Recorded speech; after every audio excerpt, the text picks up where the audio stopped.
She stole 6 acres of my land, built 9 luxury homes on it, and then tried to sue me with forged documents. What she didn't expect, that I'd fight back and win it all. The land, the houses, and a fortune. This is the story of how Karen's greed built my empire.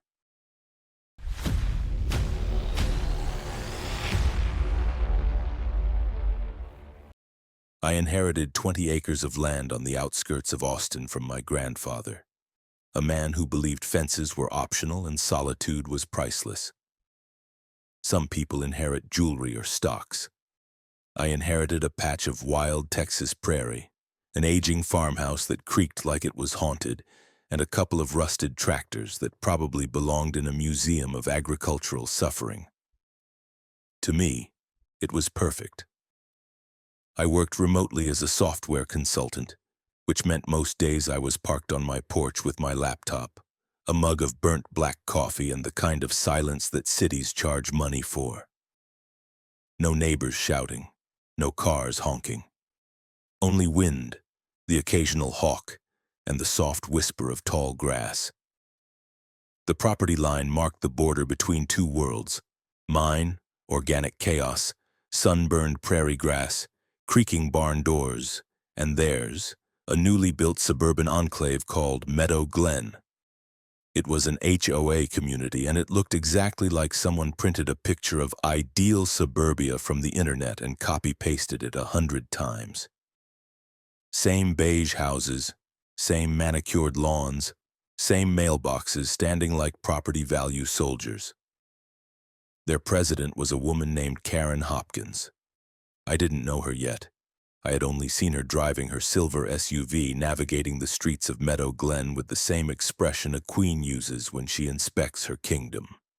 Every time I glimpsed her, she was smiling. That thin, political smile that always looks like it's practiced in front of a mirror. You know those people who can compliment you and insult you at the same time? I suspected she was one of them. My assumption was confirmed the next time I opened the local newspaper and saw a giant photo of her holding a comically oversized check and shaking hands with the principal of the elementary school. The caption read, "Meadow Glen HOA donates to Special Needs Program. President Hopkins. Community means giving." A wholesome community leader, a philanthropist, a beacon of hope. At that point, she was probably also involved in feeding orphaned raccoons and rescuing kittens from drainage pipes. Whatever. Not my circus. Everything changed on a Tuesday morning. I was halfway through my second cup of coffee when I heard a noise that absolutely did not belong on my land. Engines. Multiple. Loud. I walked toward the western side of my property, and in the distance, on what should have been untouched prairie, I saw construction equipment. Bulldozers, trucks, survey flags.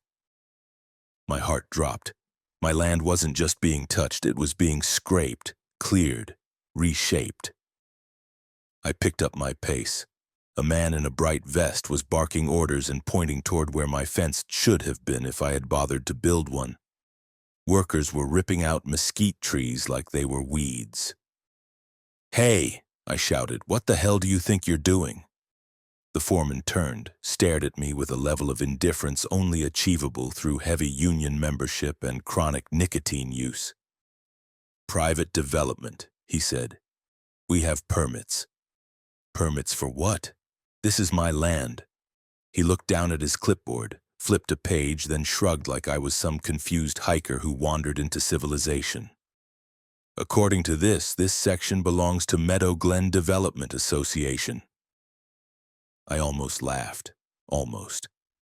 Instead, I marched back home, logged into the county land database, and pulled up the digital parcel map. I had looked at that map dozens of times. My western boundary had always been a straight vertical line, except now it wasn't.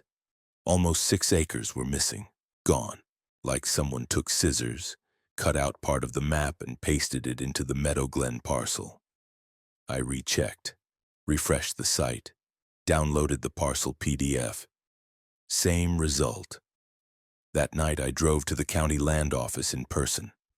A clerk behind thick bulletproof glass slid a manila envelope toward me containing the updated deed transfer records.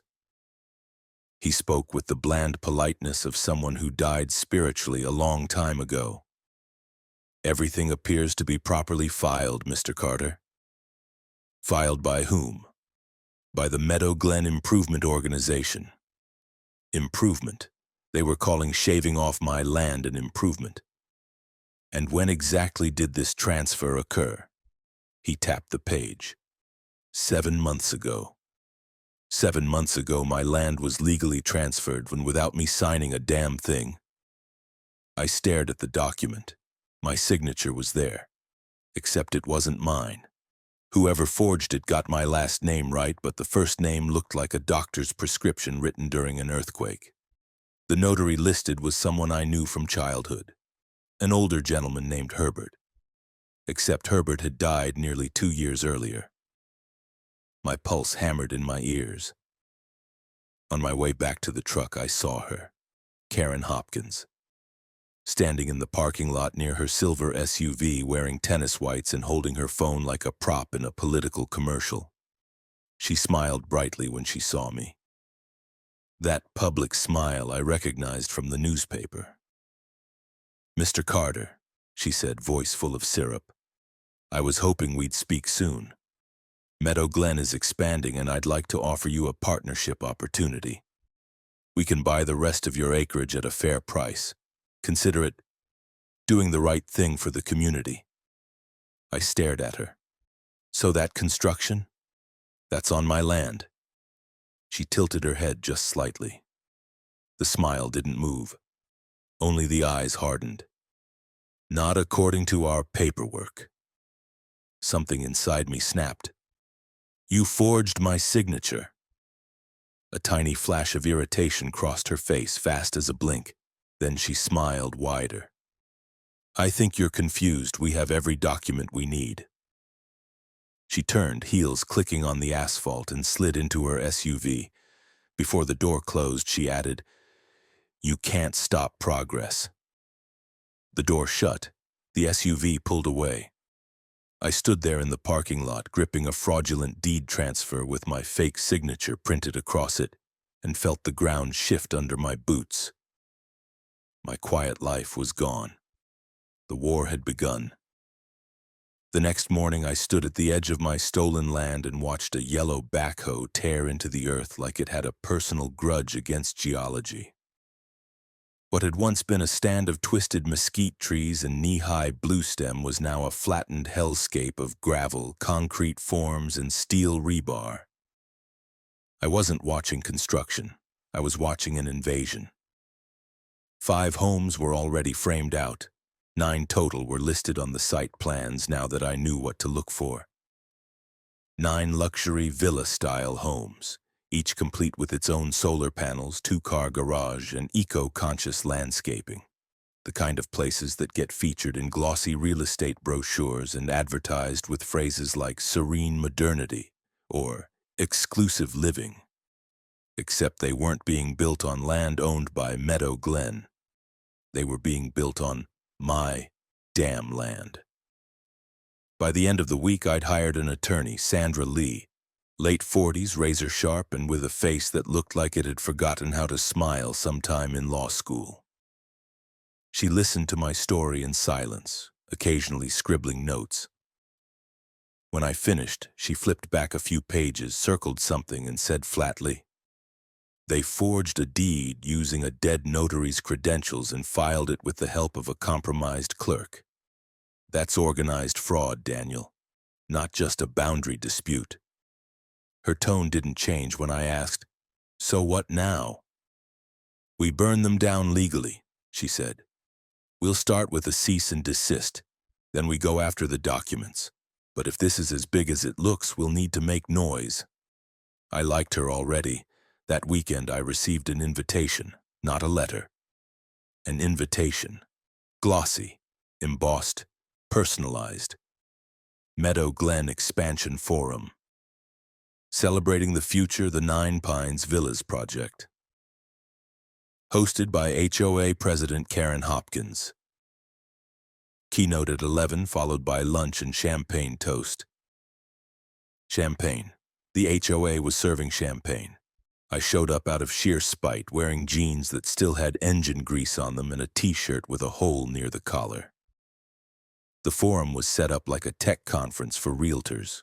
Folding chairs, a projection screen, pastries no one touched, and Karen up front with a headset microphone and a PowerPoint full of words like community integration, forward development, and almost shared vision. She even had a mock-up rendering of the neighborhood's western border.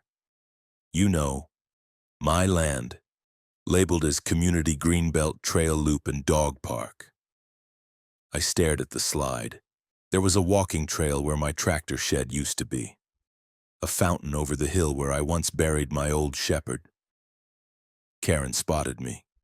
Her smile faltered for half a breath, then snapped back on like a theater light. She clicked to the next slide and said, "We're especially proud of how this project serves the greater good. Housing for seniors, eco-conscious construction, and the preservation of our shared landscape." Preservation. They'd paved over native land and called it preservation.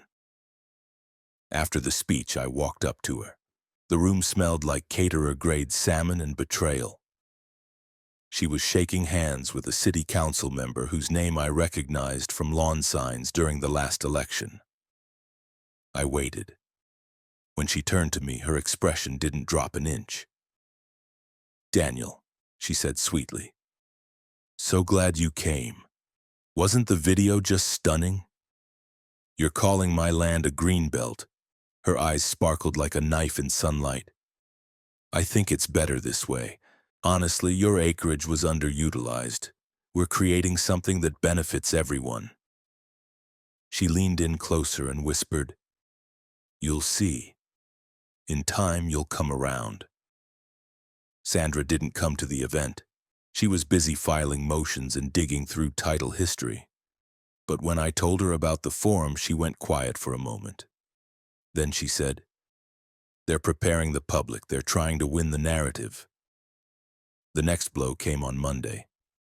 My motion to halt construction was denied by the zoning office. The official ruling said there was no legal basis to disrupt an active and approved development. Attached to the denial was a statement from Litsuya, a licensed cadastral engineer, confirming that the disputed land fell under Meadow Glen's expansion zone.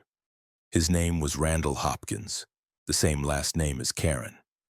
I didn't even have to ask. Sandra confirmed it later that day. He was her nephew, a civil engineer who'd gotten his license 2 years ago and spent most of his career rubber-stamping development reports in North Austin. His statement was supposed to be independent verification. Instead, it was nepotism dressed up in county letterhead. But it worked. The city sided with him, the construction crews stayed. I lost another week. That's when Sandra said, "We go deeper, no more baby steps. I want surveillance, I want photos, I want timestamps. Find someone who can dig where the county won't." So I hired a guy named Ray Martin, ex-cop turned private investigator with a voice like burnt gravel and a habit of chain-chewing mint gum.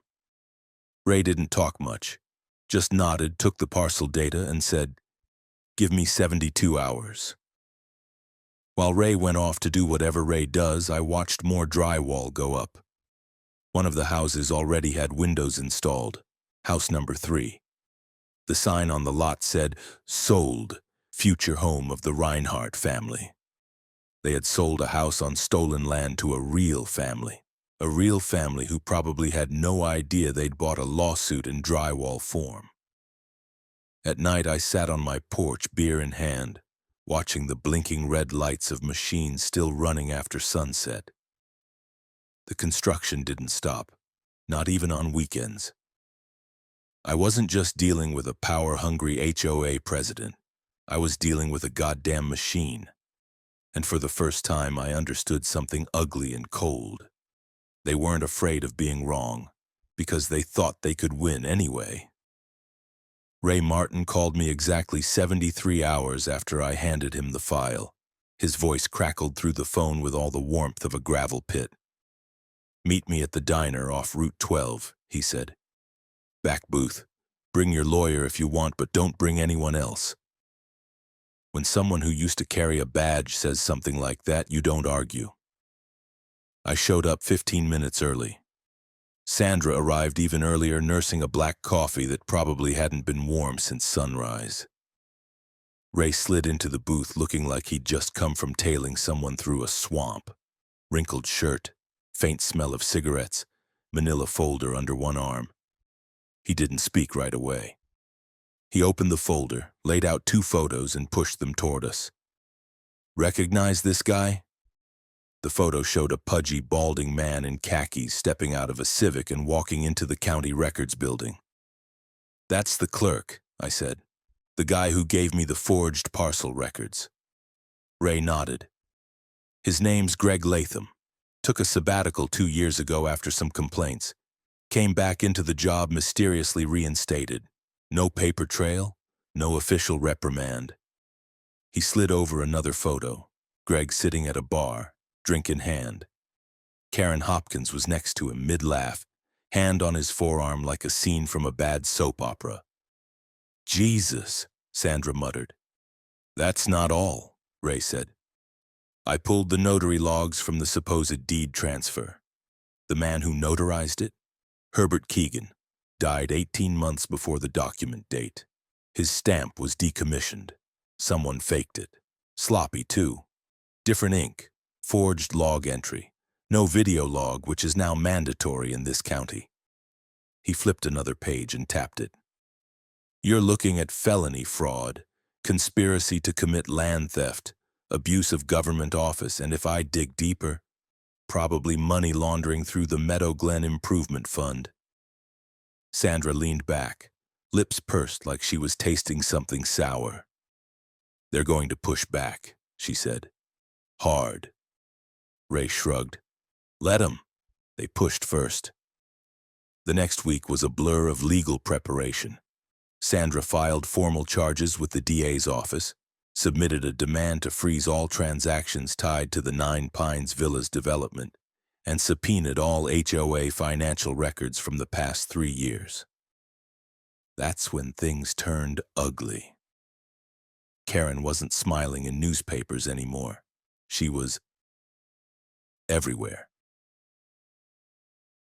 She booked an interview on the local morning show and sat there in a pastel blouse talking about the importance of responsible land development, how HOA efforts protect family values, and the danger of disruptive individuals trying to derail community progress. No names, of course, but I wasn't stupid. That same day, flyers appeared on utility poles around Meadow Glen with my face on them. Photoshopped, of course. My eyes shadowed, scowling, probably ripped from my driver's license. The headline: "Local Agitator Endangers Affordable Housing Development." Don't let selfishness destroy what we've built. It would have been hilarious if it wasn't so infuriating. One neighbor actually approached me at the gas station and asked if I was really planning to build a chemical storage facility where the new houses were going up. Another person asked if I was running a militia out there. Karen was going scorched earth, so I did the only thing I could. I scorched right back. A week later, I received a summons to attend an emergency community mediation session organized by the HOA. They weren't inviting me. They were ordering me. The envelope used the word mandatory. I showed up wearing boots, a work shirt, and brought copies of every legal document I had. The meeting took place in a school gymnasium. Maybe 50 people showed up. Meadow Glen residents, construction investors, a few city officials trying to pretend they weren't panicking. Karen stood at the front in a blue pantsuit like a presidential candidate, smiling through clenched teeth. The projector displayed architectural renderings of the 9 Pines Villas, complete with mock-ups of happy families walking golden retrievers under shade trees. She began with a speech. Tonight we reaffirm our values as a community. This development isn't just about homes, it's about hope.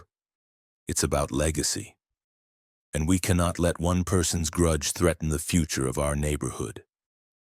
Some people clapped. Some looked uncomfortable. I didn't wait to be handed the mic. I walked to the front, uninvited, and stood between her and the screen. "Hope," I said. "Let's talk about hope." I held up a blown-up copy of the notary log with the date of Herbert Keegan's death circled in red, then a copy of the deed with his signature, then a picture of Greg the clerk with Karen at the bar. I let silence stretch. "This is your hope, right here," I said. "Forged documents, bribed officials, nepotism and theft. This isn't a development, it's a con." The silence became something physical. Karen's mask cracked, just slightly. "You're trespassing, Mr. Carter," she snapped. "This is a private community event." "No," I said, holding up the deed to my land. "This is my land. You're building houses on it.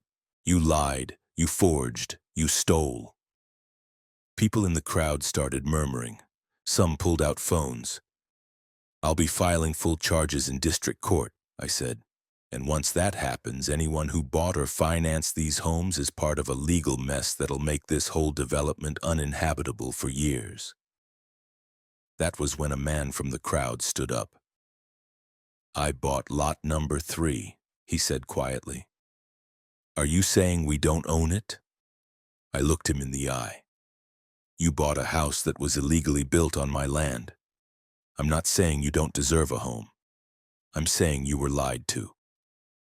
Karen tried to interrupt, but it was too late. The meeting unraveled like cheap carpet. People shouted. Someone threw a folder. Karen stormed off stage mid-chant. "Community unity starts with trust." I walked out while the room descended into chaos. Outside, Sandra leaned against her car, arms crossed. "You broke the script," she said. "I burned the script," I replied. She smiled. "Good. Let's keep burning."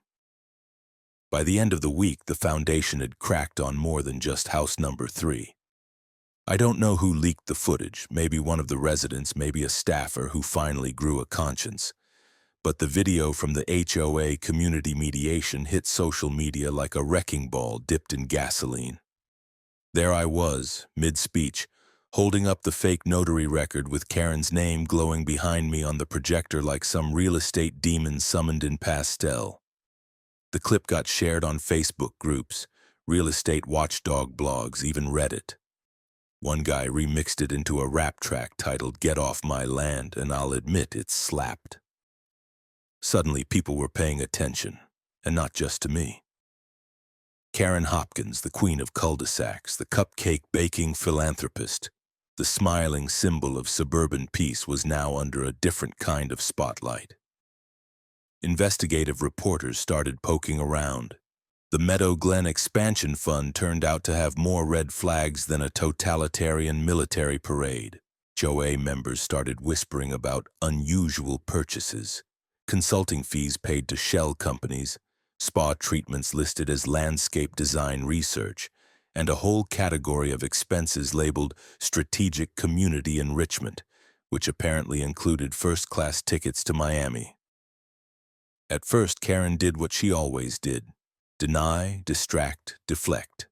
She hosted a charity 5,000 for childhood literacy and gave a tearful speech about building futures, not lawsuits. Local news gave her airtime. She brought kids on stage and handed out gift bags with her logo on them like she was running for sainthood. But this time, the crowd didn't cheer quite as hard. Meanwhile, Sandra was making surgical strikes. She filed an emergency motion for an injunction on construction. We finally got a judge who wasn't buddies with HOA lawyers or golfing with city officials. The injunction froze all work on the Nine Pines villas until the fraud investigation was complete. The crew was pulled off site, fences locked, construction silenced. Just like that, $6 million worth of property development became a high-end graveyard. It was beautiful. But the most satisfying moment came the day Karen cracked. It was a closed hearing, just legal teams and the judge. But the court transcript was public. She lost it, blew up at Sandra, called her a parasite feeding on innovation. Said I was a bitter squatter with delusions of ownership. Claimed her documents were morally superior to mine because, and I quote, they serve the collective good. The judge asked her if she was seriously arguing that fraudulent documents were acceptable if they helped build community. She responded, yes, if the ends justify the means. The silence in that courtroom was probably loud enough to make God wince. The transcript went viral within a day. It made the rounds as a meme. Her quote was printed on mugs. Someone photoshopped her face onto a Monopoly card. Go directly to jail. Do not pass go. Do not collect your HOA dues. By the next Monday, the HOA board called an emergency meeting. Karen tried to spin it as a smear campaign and blamed me, Sandra, the county, the internet, and probably the weather. It didn't work. She was voted out. One by one, the board members raised their hands.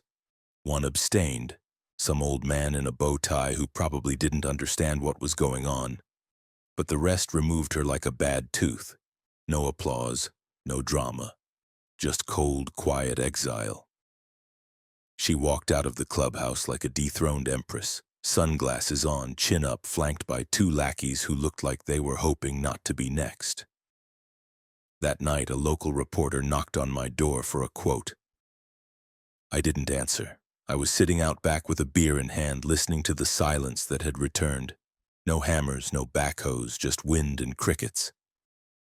The land was still scarred, but at least it had stopped bleeding.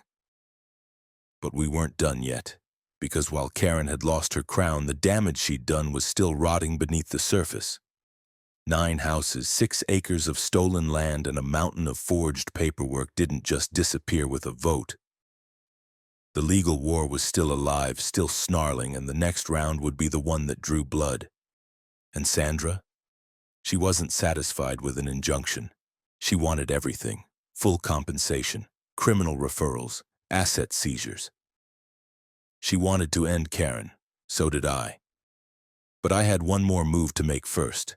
Not a legal one, not a financial one. Something theatrical.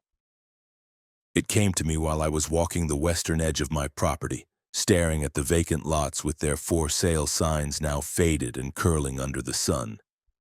That's when the idea hit. Not just revenge. Reversal. A mirror held up to the farce they tried to sell as justice. I made some calls. 2 weeks later, the billboards went up. Cheap but effective. The kind you rent for under $1,000 a month if you don't mind them being a little crooked. They read, Coming Spring 2026. Texas State Rehabilitation Facility. A safe and secure recovery center for sex offenders re-entering society. Nature-based therapy. Fenced-in serenity. Right here, 9 units, private beds, round-the-clock monitoring, all approved for transitional housing. Each billboard had a map. Each map showed Meadow Glen in the background. Each one labeled Proposed Buffer Zone. HOA may qualify for community outreach programs. I hired guys to set up porta potties and string caution tape around the perimeter. I parked an old white van on the shoulder with the words, State Contractor Intake Team, stenciled on the side. One of the construction trailers had a new sign taped to the door. Office of Transitional Release. Karen lost her mind. She tried calling the zoning board, but they wouldn't talk to her anymore. She tried calling the news, but they were already covering it as a strange development in a legal dispute. She tried calling me, but I let it go to voicemail. Then came her email. Subject: Urgent, regarding new construction. Message: Mr. Carter, this is extremely concerning. I understand tensions have risen, but such provocations are deeply irresponsible. I urge you to reconsider. we can find a mutually beneficial resolution. Let's discuss privately. Karen Hopkins. I replied with a JPEG of the deed. No text, just the document, with the words, "You can't stop progress." The next day, the van disappeared. The signs came down. The land, however, stayed mine. For the first time in months, the dirt stopped moving. There were no engines, no steel delivery trucks, no men in reflective vests arguing about schedules. 9 skeletal houses stood frozen like monuments to stupidity, scattered across 6 acres that finally, officially, and legally were once again recognized as mine. But it wasn't over. Not even close. Sandra was in war mode. She ditched her usual all-black outfits for light gray suits and heels that clicked like gunshots in court hallways. Her hair was up, glasses sharpened, eyes permanently narrowed. She didn't say things like, "We're filing a motion." She said things like, "We're about to gut them like fish." And I believed her. The civil case against Meadow Glen HOA and Karen Hopkins was filed in district court. Fraud, land theft, document forgery, willful trespass, malicious construction, and damages for loss of use. On top of that, we requested punitive damages because Sandra wanted to make a statement that echoed through every homeowners association in the state. $3 million. That was the figure she put on the table. Not out of greed. I didn't even know what I'd do with that kind of money. But because it was the number that would hurt the right people in the right places. It was high enough to make Karen squirm, and big enough that HOA members started lawyering up separately to protect themselves. You could feel the walls closing in. Then came the criminal referrals. The DA's office opened investigations into the forged deed, the manipulated GIS records, and the conveniently revised parcel maps submitted by Randall, nephew of Doom, Hopkins. The clerk, Greg Latham, was quietly suspended pending review, and Karen's name was whispered in county offices like a curse. Sandra's office became ground zero for every whistleblower who had ever been screwed by Meadow Glen. People came in with emails, texts, old receipts, and even a recording of Karen berating a contractor for asking to see a permit. One guy, a former landscaper, brought in a literal shoebox of unprocessed invoices and said, "She paid me cash under the table for 2 years, told me to keep my mouth shut." The courtroom itself looked like a war zone. HOA attorneys showed up with a legal team so large they needed their own bench. Karen, of course, played the martyr. She wore white again. She cried during her opening statement and said, "I only ever tried to build something beautiful for our community." The judge didn't even blink. Our side came in with receipts. Not metaphorical ones, actual receipts. Sandra handed over thousands of pages of records. Fraudulent transfers, bank wires, fake consulting contracts routed through dummy LLCs with no employees.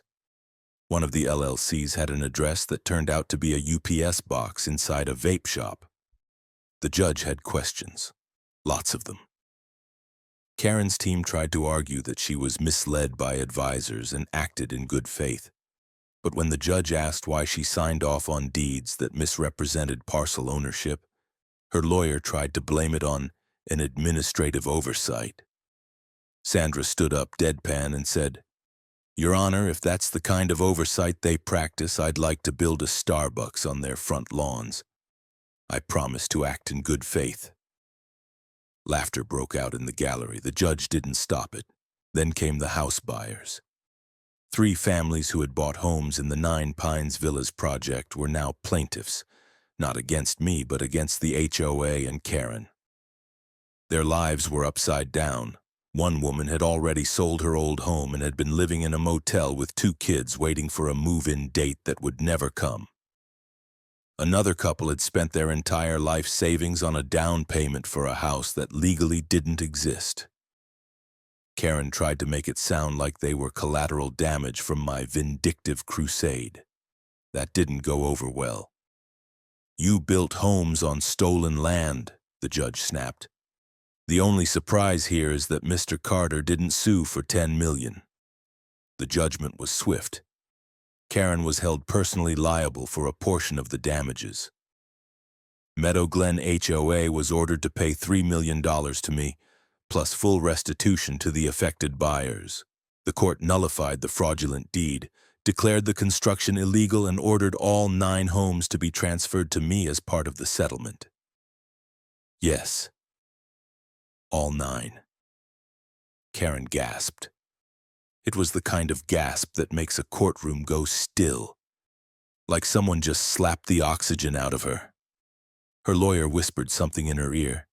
She shook her head violently, whispering, "No, no, no," like saying it enough times would make it untrue. Too late. The court was adjourned. I walked out of that building the owner of 9 houses I never asked for. Sandra walked beside me, cool and calm as ever, sipping a coffee like it was just another Monday. "What the hell am I going to do with 9 houses?" I muttered. She smirked. "We'll figure it out. Call it a refund for the trauma." Karen didn't leave through the front. Reporters were waiting, and she developed a sudden aversion to cameras. I later heard she exited through the loading dock, hunched beneath a jacket, flanked by 2 HOA board members who looked like they regretted everything. There's a photo from that day. Me standing outside the courthouse with the deed in one hand and a coffee in the other. I wasn't smiling. I wasn't gloating. I was just standing there, exhausted and triumphant. The caption from the local paper read, "Landowner reclaims property and justice." Damn right. The day the transfer finalized, I stood at the edge of my property, staring out over 9 unfinished homes that now legally belonged to me. They sat like silent trophies, skeletons of someone else's arrogance, scattered across land that never should have been touched. Each house wore the same unfinished expression, windows still taped, drywall exposed, wires dangling from ceilings like the guts of a failed machine.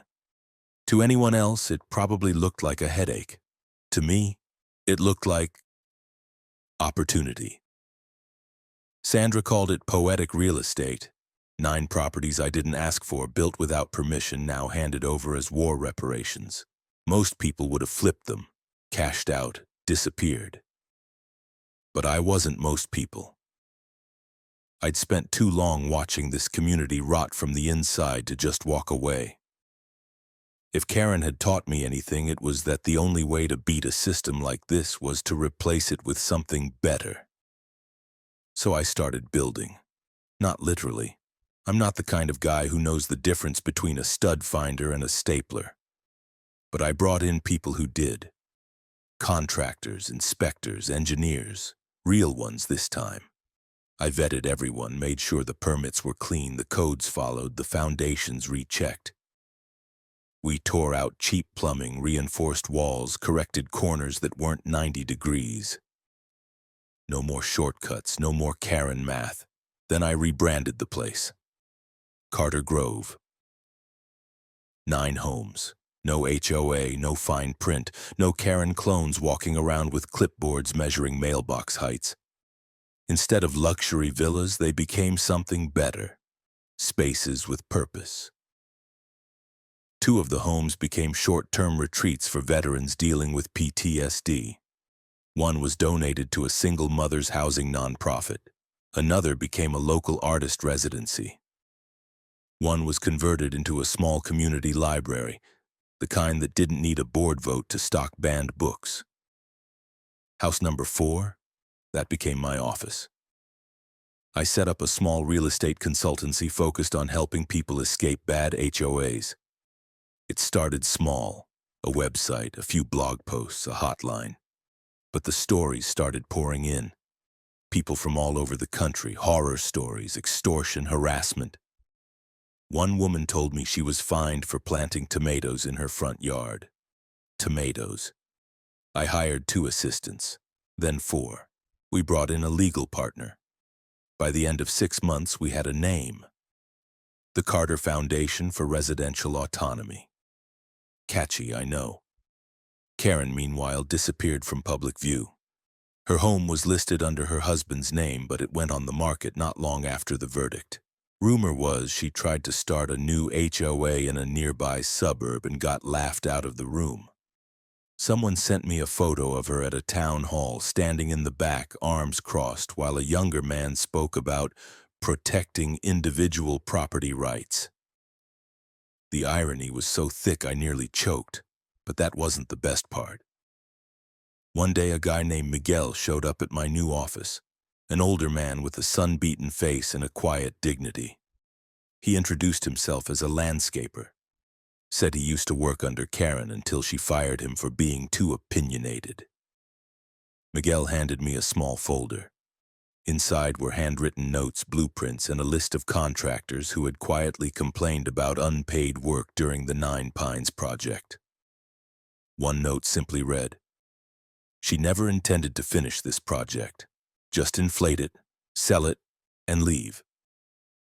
I shook his hand, told him he had a job if he wanted one. He nodded. "Only if I can plant real trees this time." We walked the land that afternoon, my land, and mapped out new gardens, real ones with native plants, open benches, no fences.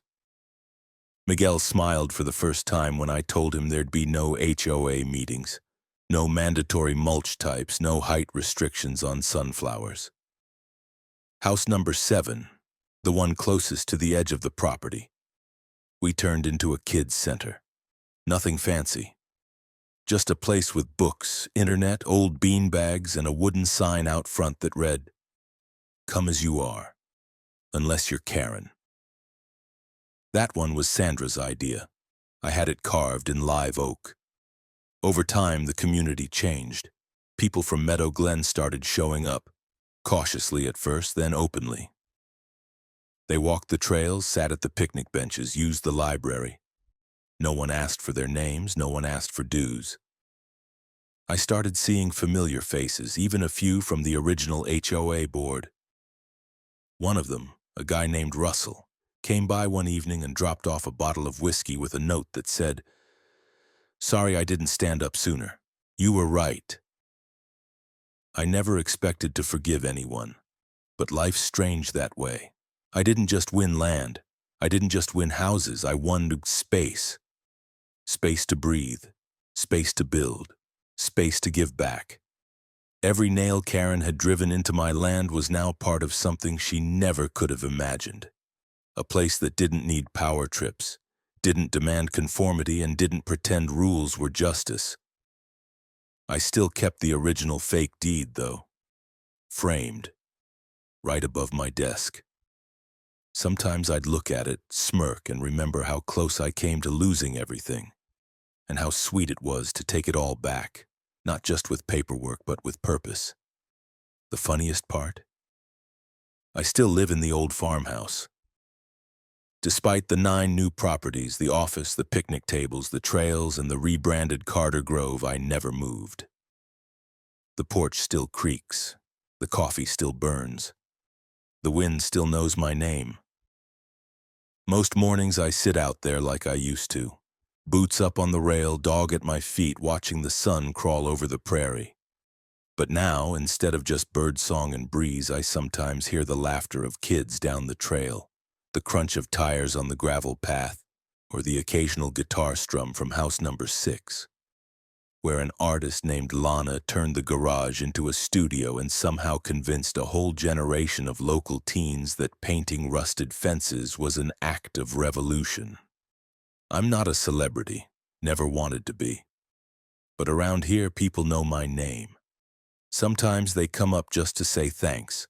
Other times they bring stories about the HOA that fined them for flying the wrong flag, or the neighborhood board that demanded they cut down a century-old tree because it didn't match the landscaping guide. One guy from Oregon mailed me a cactus. No note, just a cactus and a return address that read, "HOA Survivors United."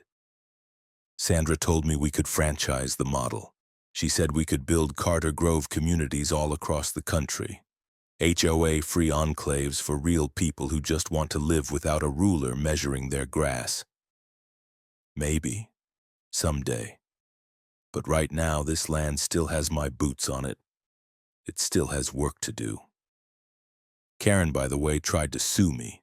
Apparently, she filed a defamation case claiming I permanently damaged her public persona.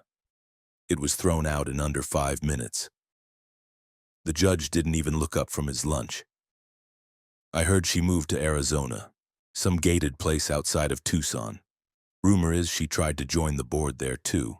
Lasted less than a month. HOA meetings kept mysteriously rescheduling whenever she showed up.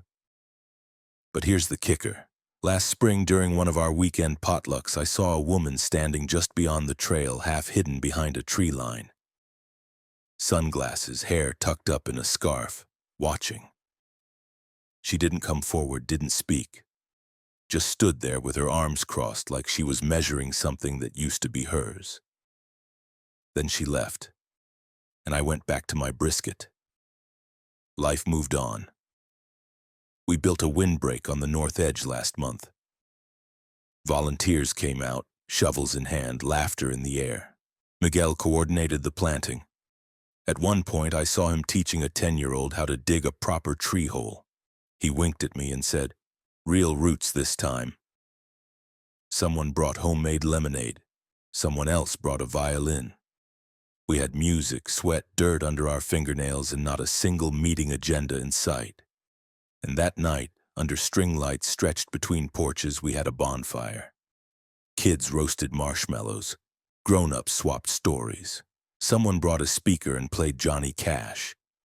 And when the fire crackled down to coals, I stood up with a toast in hand and said, "To good neighbors, to real freedom, and to never letting anyone steal your land, or your voice, again." Everyone raised their glasses, even the violinist. The next morning, I found a small wooden sign stuck near the trail entrance. No one claimed it, but I have a good idea who carved it. It read, "No HOAs beyond this point. Only humans." I left it there, still do. Because some boundaries, you protect them with everything you've got.